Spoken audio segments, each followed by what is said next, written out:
السلام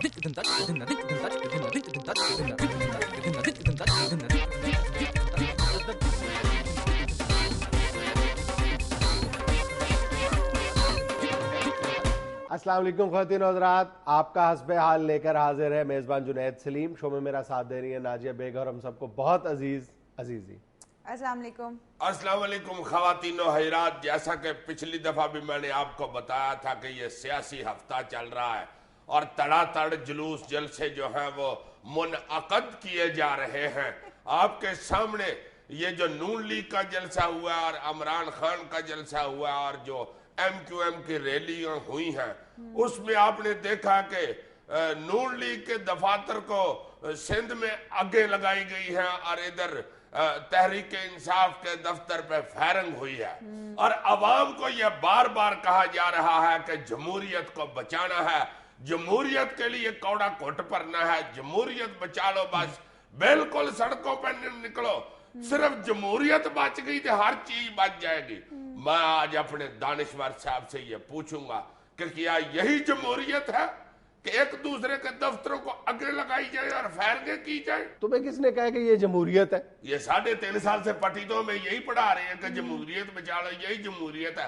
آہستہ آہستہ یہ سیدھے رستے پہ پڑ جائے گی. فکر نہ کرو، خدا کا خوف کرو یار. جمہوریت برداشت کا نام ہے. یہ برداشت کا کلچر ہے جو ہم پورے پاکستان میں دیکھ رہے ہیں کہ وہاں پر نون لیگ کے دفتروں کو آگ لگائی جا رہی ہے، لاہور میں تحریک انصاف کے دفتر پر فائر کھول دیا گیا ہے. یہ جمہوریت ہے. اور آنے والا سال جسے ہم الیکشن کا سال قرار دے رہے ہیں، اگر ابھی سے ہماری برداشت کا یہ عالم ہے تو آنے والے دنوں میں کیا ہوگا؟ اسی کام میں تو میں آج صبح 1.5 کلو دہی کھا گیا ہوں. صحیح یار، میں برداشت کی بات کر رہا ہوں. تو مجھ سے بھی بھوک برداشت نہیں ہوئی تو میں نے کھایا.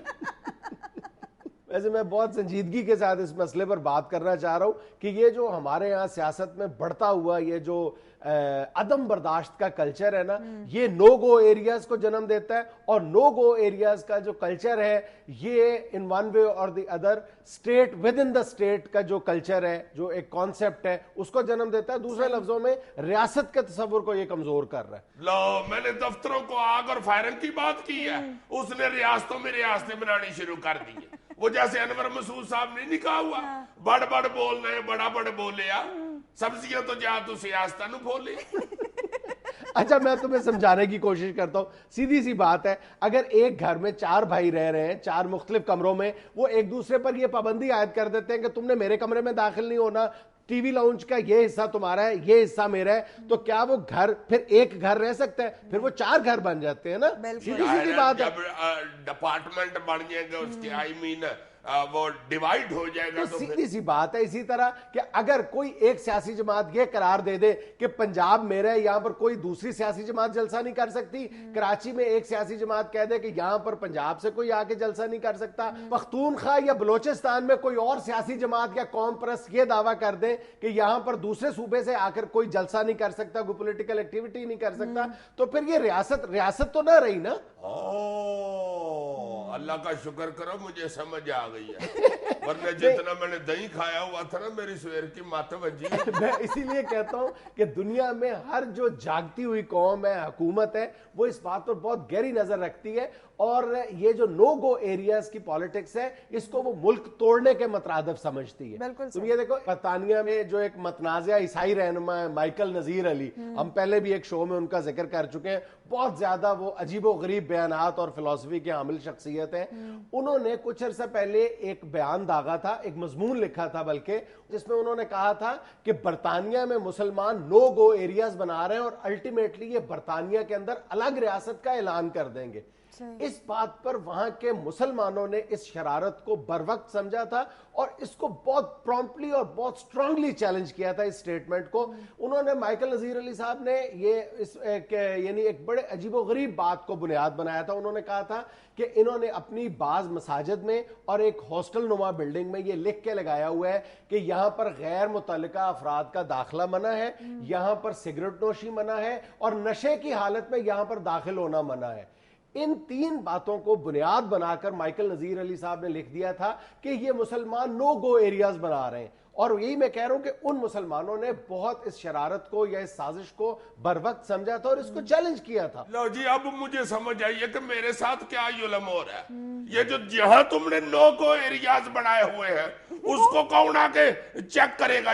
یہ تو مجھے بتاؤ ذرا پہلے. نو گو ایریا بن گیا تمہارے. یہی ہے تم نے ایک پورشن یہ بنا دیا ہوا ہے, ایک پورشن یہ, ایک وہ. مجھے تم کبھی ادھر آنے ہی نہیں دیتے, بیٹھنا تو کہیں دور کی بات ہے. بلکہ میں تو یہاں سے گزرنے لگوں تو تم کہتے ہو نہیں ادھر سے نہیں ادھر سے گزرو. تم شوق سے ادھر سے گزرو, تم جب مرضی آگے بیٹھ جاؤ میری سیٹ پہ. واہ واہ واہ, یہ تو تم اب کیمرے کے سامنے کہہ رہے ہو نا, میں 2-3 دفعہ بیٹی کرا چکا ہوں.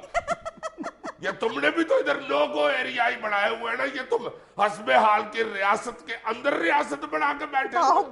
بولتا جا رہا ہے. مجھے تو ایک بندے نے ایس کیا کہ تم بہت جلدی جنید سلیم کی جگہ لے سکتے ہو. میں نے کہا یار وہ کس طرح میں اس کی جگہ لے سکتا ہوں؟ کہتا 5 منٹ پہلے آ کے اس کی جگہ پہ بیٹھ گیا. میں ملکوں کی بات کر رہا ہوں, تم اپنے رونے لے کے بیٹھ گئے ہو. لونے نہیں, میں لے کے بیٹھ گیا. نپولین بوناپارٹ کہتا ہے کہ گلائی چوئی گال نکل دی ہے. یہ کب کہا تھا نپولین نے؟ میں نے خود سنا ہے یہ کاموں کی کہ ایک سیاسی جلسے سے خطاب کرتے ہوئے اس نے کہا تھا. نپولین بوناپارٹ کو تم معاف کرو, تمہیں میں ایک اور مثال دیتا ہوں. یہ جو نو گو ایریاز کا کلچر ہے کس طرح پورے ملک کو تباہ کر کے رکھ دیتا ہے. نائجیریا جو تیل کی دولت سے مالا مال ملک ہے, لیکن وہاں پر بھی مسلمانوں اور عیسائیوں کے درمیان اسی طرح نو گو ایریاز بنے ہوئے ہیں ایک دوسرے کے علاقوں میں, اور وہاں پر داخلہ منع ہے ان لوگوں کا. اور اسی وجہ سے آج اتنا جو یعنی ان کے پاس اتنا تیل ہونے کے باوجود وہ ملک جو ہے وہ غربت اور بے روزگاری کی چکی میں پیس رہا ہے. بالکل اسی طرح جیسے یہ دیکھو نا کہ ادھر کتنا بڑا دانشور بیٹھا ہوا ہے اس پروگرام میں, اور صرف یہ نو گو ایریاز جو بنے ہوئے ہیں اس کی وجہ سے یہاں پہ کوئی دانش کی بات نہیں ہو سک پا رہی. میں مذاق نہ اڑاؤ, یہ فکرہ میں نے فارسی میں کہا ہے, ہو سک پا رہی. اینچا ہوست ہما ہوست اینچوست. یار ویسے یہ جو نو گو ایریا کا جب ذکر ہوتا ہے نا تو ایک دم میرے دماغ میں تو صرف کراچی آتا ہے. دیکھو نا یار تم, وہ لیاری کا علاقہ جو ہے وہ پیپلز پارٹی نے نو گو ایریا بنا لیا ہوا ہے. ادھر کئی پختونوں کے علاقے ہیں جہاں پہ مہاجر نہیں جا سکتے, اور اسی طرح مہاجروں کے کئی ایسے علاقے ہیں جہاں پختون نہیں جا سکتے. حد ہو گئی ہوئی ہے ویسے ہی. ایگزیکٹلی, یعنی کہنے کا مطلب یہ ہے کہ جب آپ کسی علاقے کو نو گو ایریا ڈکلیئر کر دیتے تو آپ دراصل ریاست کے وجود کو چیلنج کرتے. یہی میں آپ کی خدمت پہ عرض کرنے کی کوشش کر رہا تھا. خدمت میں ہمیشہ عرض کرتے رہنا, ویسے کبھی میری خدمت نہ کر. ویسے یہاں ہم لیتے ہیں ایک چھوٹی سی بریک. بندہ کبھی چھوٹے بھرا کے لیے گھر سے چھوٹے پاوی پکوا کے لے آتا ہے کہ لو جی کھاؤ عیش کرو, کوئی بات نہیں, نان ہے ساتھ گرم گرم.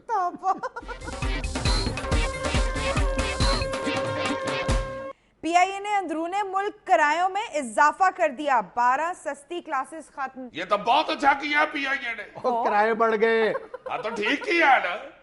میں ہارا گارا نتھو خیرا جہاز میں چڑھنا شروع ہو گیا تھا.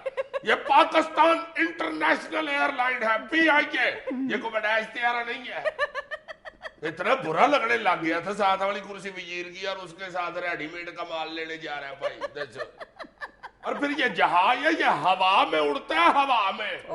یہ کوئی سڑکوں سڑک نہیں جاتا, نہ کوئی حج کا نہ کوئی سپیڈ بریکر انداز. یا تو کرو نا یار, 10,000 فٹ کی بلندی پہ اڑ رہا ہوتا ہے جہاز. روپیہ فٹ بھی لاؤ تو دیکھو گل کہاں چلی جاتی ہے. تو صرف پی آئی اے کے پلین 10,000 فٹ کی بلندی پہ اڑتے ہیں, باقی نہیں اڑتے. باقی تو انگریزی میں بتا رہے ہوتے ہیں, ہمیں کیا پتا کیا کہہ رہے ہیں. یہ تو بالکل صاف اردو میں کہتے ہیں کہ اس وقت ہم 10,000 فٹ کی بلندی پہ اڑ رہے ہیں. جہاز کو معمولی چیز نہیں ہوتا یار, وی سی آر ٹائم ہوتا ہے.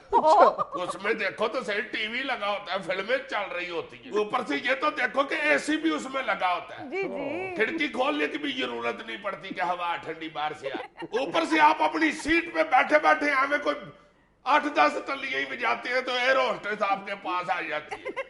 یس سر, واٹ از یور ڈیمانڈ. آپ کہتے ہیں کولڈ ڈرنک پلیز, اور لے کے ادھر سیٹ پہ پہنچتی ہے. یس سر. دیکھو تو صحیح, دکان پہ جا کے لیں تو سستا ہوتا ہے. जब होम डिलीवरी होती है तो फिर महंगा हो जाता है। फिर आपको जहाज में खाना देते हैं यार, स्वाब कमाते हैं, बल्कि मैं तो कहता हूँ डबल स्वाब कमाते हैं। वो कैसे? जितना भी जमीन पे खाना गलत पक जाता है वो फिर जहाज में देते हैं, रिज़्क बचाते हैं ये आया होने से। ये को थोड़ा स्वाब नहीं होता। उसके बाद आपको टूथपिक देते हैं, इतनी लंबी लकड़ी की टूथपिक। अच्छा, लकड़ी की टूथपिक? हाँ, लकड़ी की टूथपिक। ये अंदाजा तो करो लकड़ी कितनी महंगी हो गई है। फिर आपको वो ला के तौलिए का चिकन रोल देते हैं। तौलिए का चिकन रोल? गरम तौलिया। घर आप ठंडे तौलिए मुंह पे मार रहे होते हो, वो गरम होता है, उसको खोल के ऐसे ऐसे करके आए। और ऊपर से देखो तो सही, उसमें बैतुल खला होता है। अच्छा। वरना खला में क्या करोगे तुम लोग? अब तो जमीन पे जो बैतुल खला है उनके फ्यूल सरचार्जेस 5 रुपए 10 रुपए हो गए हुए, तो वो तो खला में बैतुल खला है यार। ना फ्यूल हर चीज के पीछे पड़ गया। इस बैतुल खला के फ्यूल सरचार्जेस होते हैं? पता नहीं फ्यूल होते हैं या फजूल सरचार्ज होते हैं। शाह महमूद कुरैशी ने कहा है कि अवाम जिस पार्टी में कहेंगे शामिल हो जाऊंगा। इस सादगी पे कौन ना मर जाए है खुदा। पार्टी का पूछते हैं और वो भी अवाम से। हाय हाय हाय। वैसे तो शाह जी ज्यादातर सियासी पार्टियां बकवाल पार्टियां ही बन गई हुई है। पीछे बैठ के ताड़ी मारनी है, कोई पार्टी भी ज्वाइन कर ले जनाब। अवाम से पूछने का रिस्क ना ले जनाब, अवाम बेचारी बहुत तपी हुई है।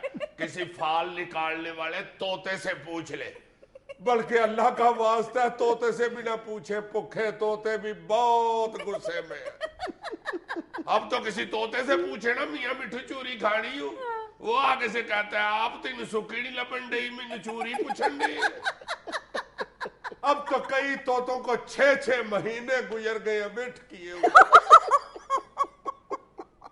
हाय हाय, इंतहाई फजूल बातें कर रहे हो यार। तुम्हें भूख और गुर्बत का एहसास दिला रहा हूं। देखो ये कहां तक पहुंच गई। पंजाब में ऑपोजिशन लीडर राजा रियाज की फैक्ट्री में गैस चोरी मुकदमे के लिए आला हुकाम से इजाजत तलब कर ली गई। लो, इंतहाई फजूल खबर है ये। सुई गैस चोरी करती है राजा रियाज साहब जी। ये सुई गैस जो है ये एक हवा है, ये अल्लाह ताला की नेमत है। अच्छा। ये तुम लोग आबो हवा में सांस लेते हो तो तुम हवा चोरी करते हो। 1 करोड़ रुपए का बिल था उनकी फैक्ट्री के जिम्मे। बहुत अच्छे। फैक्ट्री में क्या राजा साहब का खाना पकता था? 1 करोड़ रुपए का बिल फजूली। ये पंजाब हुकूमत की साजिश है। पंजाब हुकूमत भी इसमें से कहां से आ गई? यार सुई गैस वफाकी हुकूमत की प्रॉपर्टी है। और वफाकी हुकूमत उन लोगों की है, उनकी पार्टी की हुकूमत है। तो फिर गैस भी उनकी है, तो अपनी चीज को इस्तेमाल करना कोई चोरी तो नहीं होती। अगर सुई गैस पंजाब हुकूमत की हो तो अगर वो इस्तेमाल कर रहे हो तो चलो चोरी हो सकती है। उनकी अपनी सुई गैस से बेशक वो डोंगे भर भर के इस्तेमाल कर। और भाई चोरी का इल्जाम है उनपे। और भाई जी गलत इल्जाम है। उनके दरवाजे के आगे से गैस गुजर रही है तो अगर उन्होंने इस्तेमाल कर लिया तो कौन सी बुरी बात है। ये हमारे पिंड में दरवाजे के आगे से नहर गुजरती थी, हम रोज उसमें नहा रहे होते थे कच्छे पहन के। वजीरे रेलवे गुलाम अहमद बलोर काबीना के इजलास में फट पड़े। मुस्ताफी होने का ऐलान, उठकर जाने लगे तो 2 वुज़रा ने रोक लिया। बाकी सारी खबर छोड़ दो, मुझे इन 2 वुज़रा का नाम बताओ जिन्होंने रोका। शुक्र करो इन्होंने रोक लिया, मेरा दिल चाह रहा है कि इनका मुंह चूम लो यार। देखो यार उन्होंने पाकिस्तान रेलवे बचा लिया है। क्या बचा लिया? हाँ, बलोर साहब को इस्तीफा देने से रोक लिया है। तो यही तो अच्छी बात है, यही तो मैं कह रहा हूँ कि ये कितने अजीम लोग हैं ये 2 वजीर यार। अगर ना रोकते ये तो रेलवे का बेड़ा गर्क हो जाना था। अच्छा, देखो जरा बलौर साहब ने कितनी मेहनत से रेलवे को यहाँ तक पहुंचाया। कहाँ तक? यहाँ से वहां तक। ये बड़ी बात होती है, तुम्हें नहीं ना पता, तुम्हें तो हंसी सूझी हुई है। मेरा कजन है उस लखपति हो गया हुआ है। अच्छा। उसकी बीवी का हाथ है उसको लखपति करने में। अच्छा, तो पहले वो क्या था? पहले तो वो अरबपति था। मैं सदके जाऊं दोनों वजीरों के जिन्होंने बलौर साहब को रोक लिया है। आपने जनाब रेलवे की रौनकें बर्बाद होने से बचा ली। खुदा का खौफ करो, कौन सी रौनकें? जाओ जाके देखो किसी भी रेलवे स्टेशन पे 3-3 4-4 दिन के उधर लोग बैठे हुए हैं गाड़ी के इंतजार में, ऐसे प्लेटफार्म भरे हुए हैं। पर ये खेतों में से किसी गिदड़ की भी आवाज आती है ना, उठ के दौड़ पड़ते हैं, बदली रेलगाड़ी आ गई। हाय हाय हाय, ऐसे मजे आ रहे हैं। बैंकों के बाहर जाके देखो, रेलवे के जितने भी पेंशनर हैं लाइनें लगी हुई है, ऐसे बेचारे बोरियां कपड़े बिछा के बाहर लेटे हुए हैं। वाह वाह वाह वाह, बड़ी मेहरबानी दोनों वज़ीरा की जनाब, जिन्होंने बिलौर साहब को रोका है। आई सलूट यू। वैसे यार पता तो करो पा जुनैद, इन दोनों वज़ीरा ने इस्तीफा देने से रोका है या इसलिए रोका है कि भाई जी दस्तखत करके जाए, ज़बानी बात ना करें। आपका जनाब एतबार कोई नहीं, आपने पहले भी कहा था कि 10 अरब मुझे दे दे, मैं रेलवे बदल दूंगा। रेलवे आपने नहीं बदली, आपने नीयत बदल ली है। वैसे खबरों पर तबसरा जारी है, लेकिन वक्त एक छोटी सी ब्रेक का। कैंची न मिलने पर वजीर आला बलोचिस्तान ने बस का इफ्तिताह करने के लिए फीता हाथ से ही काट डाला। तो बिल्कुल ठीक है, वज़ीर आला एक मसरूफ आदमी होता है। अब कहाँ कैंची अड़ीकता फिर वज़ीर आला? ये जरूरी नहीं कि जिस इलाके में डेंगू फैला हो उधर कहीं वज़ीर आला मसरूफ होता है। वज़ीर आला जहाँ का भी हो वो बहुत मसरूफ होता है, और जो बंदा इतना मसरूफ हो वो अब कैंची अड़ीकता फिर। आपने देखा नहीं, जो ज्यादा दुकानें चलती हैं उधर के जो दुकानदार होते हैं वो कैंची नहीं इस्तेमाल करते, थान को दांतों से कर्च करके फाड़ देते हैं। वैसे भी रईसानी साहब के तो हेयर स्टाइल से पता चलता है कि उनको कैंची की जरूरत ही नहीं पड़ती। आजकल के जो हमारे हुक्मरान है वो हाथों से ही काम कर रहे हैं, बल्कि 2-2 हाथों से काम कर रहे हैं। और आवाम बेचारी यही सोच सोच के परेशान हुई है कि इनके हाथों की दी हुई गिरे हमें दांतों से खोलनी पड़ी। बिल्कुल सही। अच्छा अजीज साहब, अब जो व्यूअर्स ने वीडियोस भेजी हैं उस पर तबसरा शुरू करें। दिखाओ। ये लें अजीज साहब, जो ब्लू वाली गाड़ी है ना, वो जो पीछे व्हाइट गाड़ी है ना, उसको खींचने लगी है। अच्छा वाह जी वाह, लगाओ जी जोर भाई जी। अंग्रेज तो मुझे सियाना लगता है, मुझे मेरा ख्याल है कि निकाल के ले जाएगा। देख लें अब।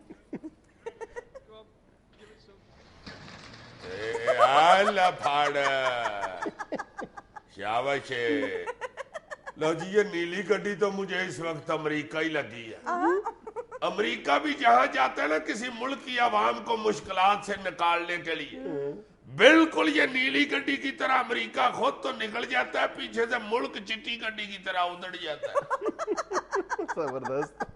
मैं तो बहुत इंटेलिजेंट आदमी होता था, ये तो मैंने यादा रोटी खा खा के अपनी बात मार ली। अब अगली वीडियो दिखाओ जी साहब। दिखाओ ये रहा। ये लें। लो जी, वो देखो अमेरिकी फौज मयालम ढाने के लिए तैयार खड़ी है। अब देखें। बहुत ही नालायक फौज है यार ये अमेरिका की। देखो वो तोप में गोला चढ़ाते चढ़ाते अपनी नाव चढ़ा बैठे। तुम्हें कैसे पता है कि ये अमेरिकी फौजी है? ये जब मुंह छुपा के लड़ते हैं ना, ये अमेरिकी होते हैं। आगे दिखाओ जरा कौन सी वीडियो है। अच्छा अजीज साहब, अगली वीडियो जो दिखाने लगी है ना, वो एक बारात का मंजर है जिसमें सबसे ज्यादा दूल्हे को खुशियां चढ़ी हुई हैं। नहीं, ब्याह वाले दिन तो दूल्हे को खुशियां ही चढ़ी होती है, फिर 3-4 साल बाद उसे कीड़ियां चढ़ी होती है। वीडियो देख। ये इनमें से दूल्हा कौन सा है जी? अजीज साहब, ये ढोल वाले हैं। अभी दूल्हा आएगा ये। लो जी, डांस के लिए जैसे ये एक्शन कर रहे हैं ना, 2-3 साल बाद बीवी की जुतियों से बचने के लिए यही एक्शन किया करेगा।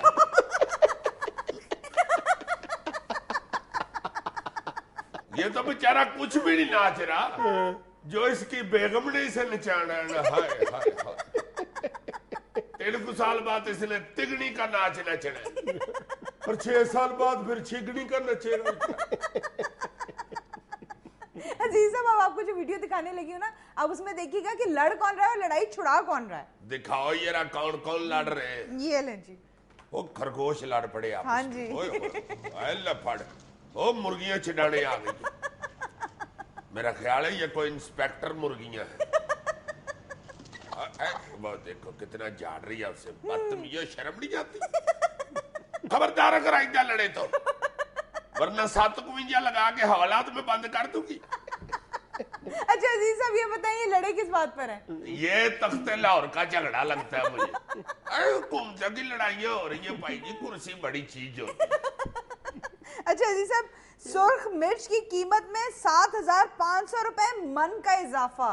मन डोले मेरा तन डोले।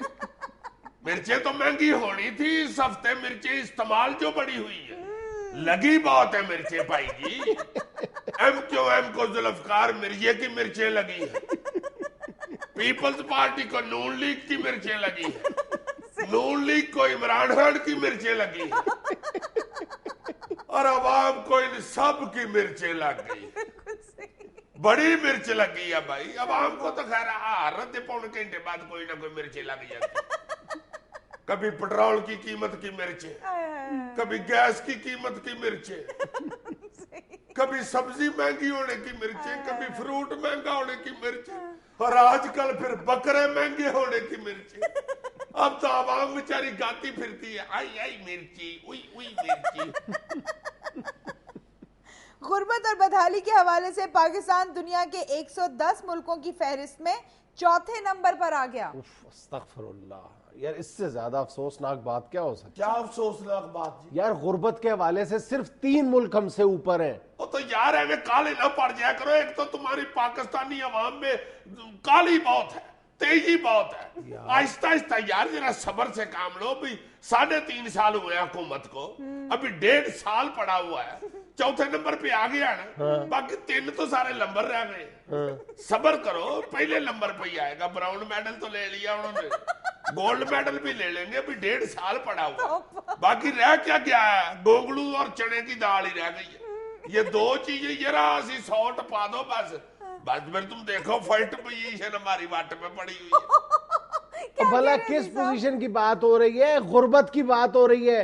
हम दुनिया के 4थे नंबर पर गरीब और बदहाल तरीन मुल्क हैं। तो यार ये सब्र करो। जमहूरियत के सम्राट हासिल करने के लिए ये सब्र करना पड़ता है। 1.5 साल है अभी, फिक्र ना करो तुम। 3-4 अमाउंटें गैर मुल्की बैंकों में ट्रांसफर होंगी तो पहला नंबर हमारा वाट पे पड़ा हुआ। यहाँ में लेंगे एक छोटी सी कमर्शियल ब्रेक। IMF और अमेरिका हमारे साथ रहा तो पहली पोजीशन से हमें कोई नहीं रोक सकता।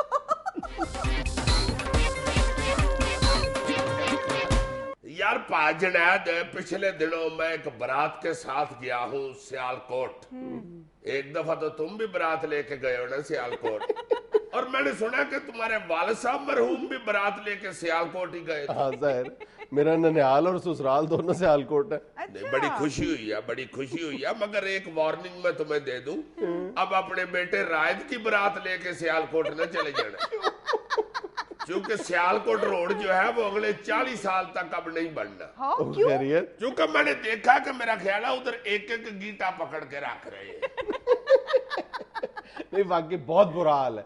जो लोग लाहौर सियालकोट का सफर फ्रीक्वेंटली करते हैं बहुत अजाब में है। पिछले 4 साल से इंतहाई सुस्त रवि के साथ उस पर काम हो रहा है, और कितने जोशो खरोश से इन्होंने ये प्रोजेक्ट शुरू किया था। गालबन 1 या 1.5 साल का ऐलान किया था, ये दावा किया था 1 या 1.5 साल में ये वन वे रोड मुकम्मल कर ली जाएगी। पहले उसमें तब्दीलियां की गई, पता नहीं क्या क्या ऐलानात किए गए। इस कदर बुरा हाल है उस सड़क का, और आए रोज वहां पर हादसा पेश आ रहे हैं।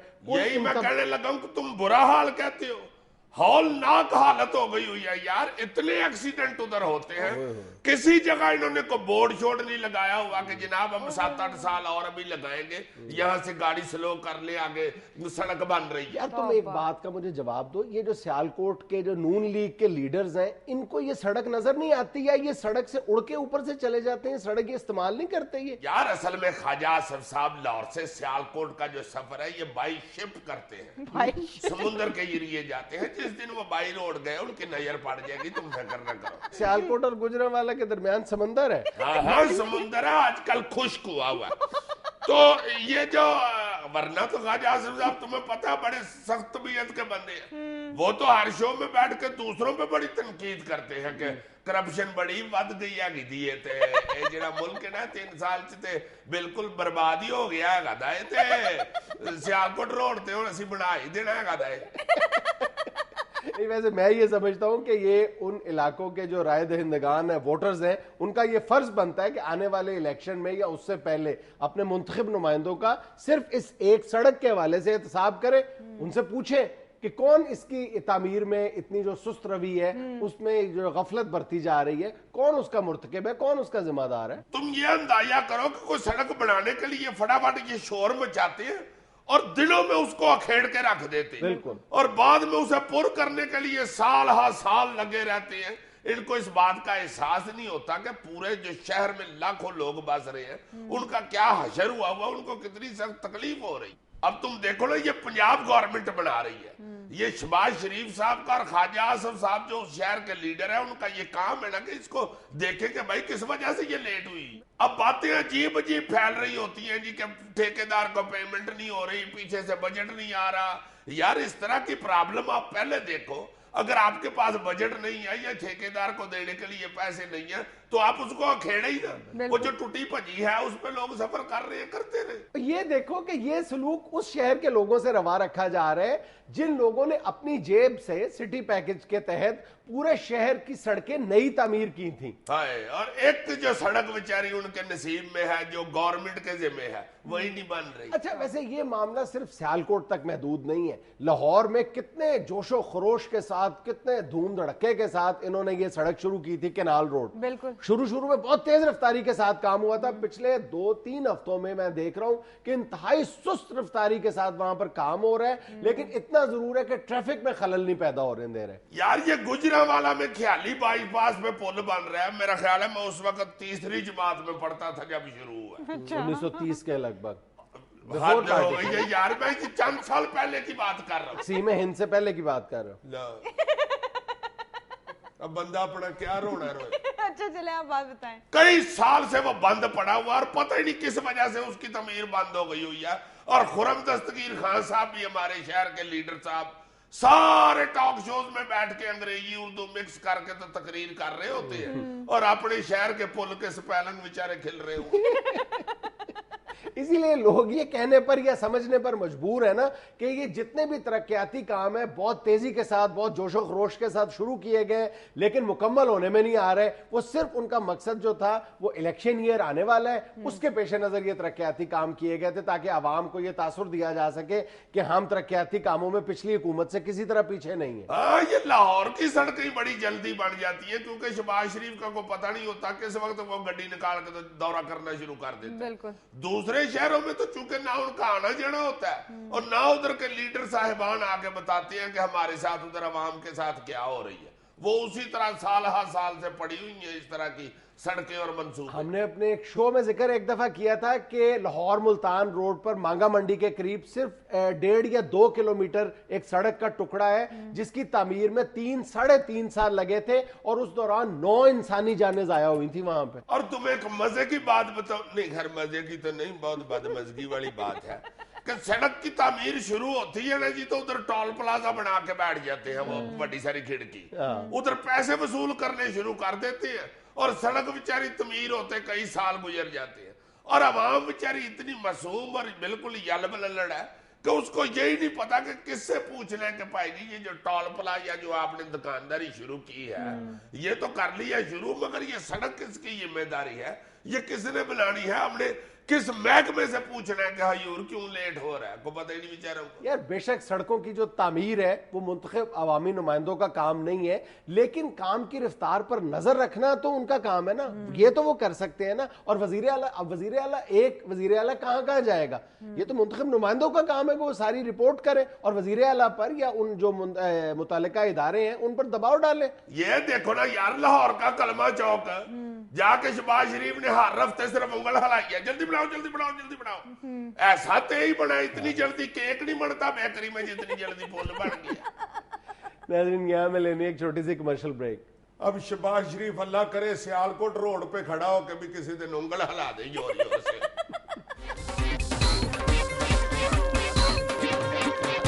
عزیز صاحب साहब हस्बे डाक में पहली मेल हमें गुजरांवाला से सैयद अब्दुल मनान शाह ने लिखी है। वाह जी वाह। लिखते हैं, सलाम प्यारे और हर दिल अजीजी वालेकुम अस्सलाम जनाब शाह जी, बड़ी मेहरबानी हजूर। स्वीट जुनैद भाई और नाजिया, मेरे वालिद साहब को आपका प्रोग्राम बहुत पसंद है। मेरे वालिद साहब हज पे चले गए हैं, लेकिन जाने से पहले कह गए थे कि जुनैद और नाजिया को मेरा सलाम कहना, और अजीजी के लिए उन्होंने सलाम नहीं भेजा। अच्छा जी हाजी साहब, जिस तरह आपकी मर्जी जनाब, हमारी तो दुआएं हैं अल्लाह पाक आपको खैर खैरियत से हाज करा के वापस लाए। आमीन। आगे सबर शुक्र सुन तो करो, ले सबर अजीजी शुक्र करो। साहब। लिखा है, अजीजी के लिए उन्होंने सलाम नहीं भेजा बल्कि सलाम मोहब्बत भेजा है। अच्छा वाह जी वाह, बड़े अच्छे आदमी लगते हैं जनाब। नहीं तो हज पे जाता, कोई अच्छा आदमी हो, नेक आदमी और नसीबों वाला, वही हज पे जाता है। बिल्कुल जी। टोन ही बदल गई। आगे उन्होंने लिखा है कि जाते हुए कहा था मेरे वालिद साहब ने कि हस्बे हाल के सारे प्रोग्राम रिकॉर्ड कर लेना, मैं वापस आके जरूर देखूंगा। शाबाश हाजी साहब, हज करके वापसी पे भी आके हस्बे हाल ही देखना है जनाब। क्या मतलब है तुम्हारा? मेरा मतलब है कि उधर से फिर क़यामत के मंजर की सीडी लेके आए, वो देखा करें। यार हाजी साहब से कोई दुआओं की दरखास्त करो तुम। जी हाजी साहब, बड़ी मेहरबानी जनाब। जैसे आपने जाते हुए हमें याद रखा है, इस तरह हज के दौरान भी हमें याद रखिएगा, और हमारे लिए और हमारे प्यारे मुल्क के लिए जरूर दुआ कीजिएगा। बिल्कुल बिल्कुल। अच्छा जी, अगली मेल हमें पेशावर से वकास ने लिखी है। कहते हैं, सलाम हस्बे हाल टीम, अजीजी अंकल, आजकल एहतजाज और रैलियों का सीजन शुरू हो चुका है। आप बताइए, क्या आप भी अपने साथ होने वाली ज्यादतियों पर कोई एहतजाज या रैली निकालना चाहते हैं? चलो, वैसे आप एहतजाज कैसे करेंगे और आपकी रैली में कौन कौन शरीक होगा? रैली में निकालना चाहता हूँ, मगर मुझे डर है कि मुझे ये प्रोग्राम से ना निकाल दे, इसलिए मैं धरना दूंगा जी। क्योंकि मैं जिस जगह पर बैठ जाऊं मुझे उठाना बड़ा मुश्किल होता है, और धरना मैं यही दूंगा, इसी मेज पे बैठ जाऊंगा, और मेज के हिसाब से 4-5 बंदे इधर धरना दे सकते हैं।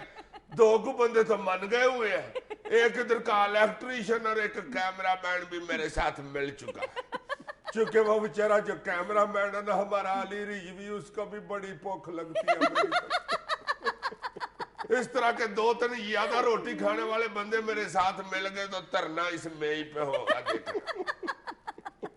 अच्छा अजीज साहब, अगला मैसेज है। लिखते हैं, मेरा नाम फरहान है, मैं यूके में रहता हूं। कुछ दिनों पहले अजीजी भाई ने एक लड़की का वाकया सुनाया था जो एयरपोर्ट स्टाफ से मुतल्लिका था। मैं सिर्फ ये जानना चाहता हूं कि क्या अजीजी भाई की बात सुनकर भी हमारी हुकूमत को या किसी को भी शर्म नहीं आई?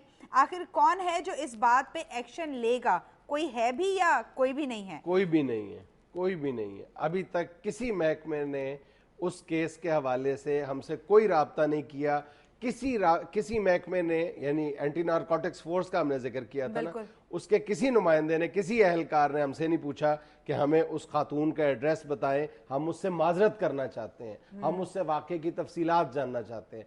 किसी ने नहीं, हम अभी तक हमसे नहीं पूछा। वो जो सियालकोट एयरपोर्ट पे किसी मुसाफिर बच्ची के साथ ये एंटी नारकोटिक्स की एक खातून अहलकार ने बदतमीजी की, बिल्कुल वही केस है। नहीं वो एक्शन लेंगे, अभी वो जरूरी काम कोई कर रहे होंगे, जरूरी काम भी बहुत होते हैं, ये कोई इतना जरूरी काम भी नहीं है, आवाम की बीती तो रोई होती है। आपको पता है जी साहब इन्होंने आगे क्या कहा है? क्या कहा है? लिखते हैं, आखिरी लाइन उन्होंने लिखी है, ऐसे वाकयात से ही हम बाहर रहने वाले सोचते हैं कि बेहतर है हम पाकिस्तान में नहीं रहते। नहीं, ऐसा सोचना भी अच्छी बात नहीं है। कुछ सारा पाकिस्तान इस तरह का नहीं है, यहाँ पे अच्छे लोग भी रहते हैं, और इंशाल्लाह बड़ा अच्छा वक्त भी आएगा, आप फिक्र ना करें। एक दिन ऐसा जरूर आएगा कि यहाँ का हर पाकिस्तानी जो है वो हसास होगा और इस तरह का वाकयात की मयम्मत करेगा और इसके खिलाफ एक्शन लेगा, और इंशाल्लाह ताला पाकिस्तानी होने पर फख्र महसूस करेगा। इंशाल्लाह। मैं तो अभी भी फख्र महसूस करता हूँ, तुम मेरे फख्र को खराब कर दो।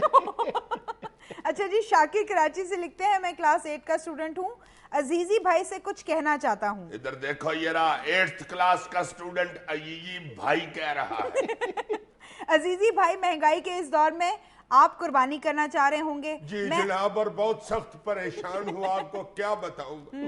मैं आपका हाथ बटा देता हूँ, मेहंदी, झांझने, गुब्बारे और रस्सी भिजवा रहा हूँ, बस इतनी जहमत करें कि इनमें एक अदद बकरा डलवा लें। अब इतना ख्याल तो मैं कर ही रहा हूँ ना अपने दोस्त का।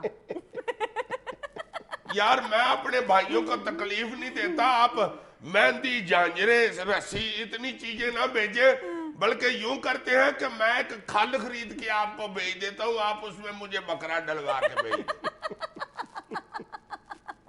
अच्छा जी, अगली मेल हमें नारोवाल से मौसूल हुई है। मुआज वाइन ने लिखा है, अजीजी भाई, जुनैद चाचू है, नाजिया, उम्मीद है आप सब बखैरियत होंगे। वैसे तो हस्बे माजी में बहुत सारे पॉलिटिशियंस की फोटोज दिखाई गई हैं, मैं भी आज एक पॉलिटिशियन की फोटो भेज रहा हूं अजीजी के लिए, वो बताएं कि ये कौन है। वैसे ये पॉलिटिशियन है अजीजी का फेवरेट। दिखाएं जी वाइन साहब ने क्या भेजा। ये लें जी। हाय मासद के जाए, देखो यार जरा मशल पता नहीं कहाँ चली गई, ओबामा बेचारा रो रो के अपने कान लाल कर रहा। ओह एक्सीलेंट अजीज साहब, आपने तो गेस कर लिया। इतने बड़े कान दुनिया पे किसी और के है ही नहीं। इसके तो शनाख्ती कार्ड पे लिखा हुआ है 2 कानों के दरमियान मुंह का निशान। नाज़रीन, ये था आज का हस्बे हाल। खुश रहें, खुश रखें। आपसे मुलाकात होगी इंशाल्लाह कल। अल्लाह हाफिज।